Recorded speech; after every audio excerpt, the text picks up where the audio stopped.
In Fiji's mountainous interior, I'm hooked into something powerful. Something's on. Something's on.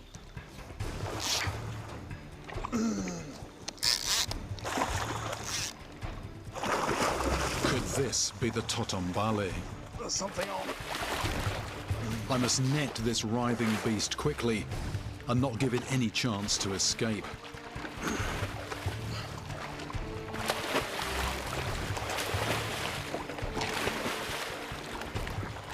Is it in the net? No, it's not.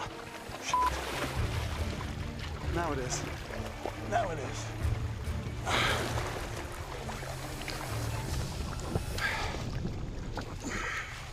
The monster I've caught is a huge marbled eel.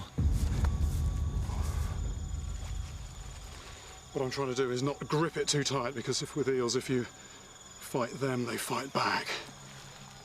The villagers confirm that this is a Totombale.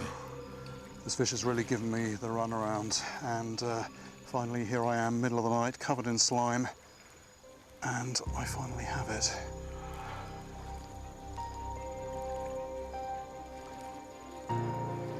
Just getting a bit of a look at the business end of this, and that is a big mouth, and it's got powerful musculature operating those jaws, and when it opens its mouth I can see very clearly that it's got lots of teeth, very, very sharp teeth.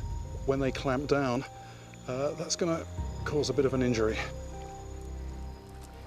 This nearly 5-foot-long marbled eel could maul a person. What's more, when eels feed, they sometimes spin, causing circular wounds. Maybe this is where the octopus theory came from. Now that I'm actually seeing a live one of these and handling it, I'm pretty certain that those incidents I've heard about from the interior of the island, this has to be the culprit. The marbled eel stalks the remote interior, while the giant trevally comes into the rivers from just offshore.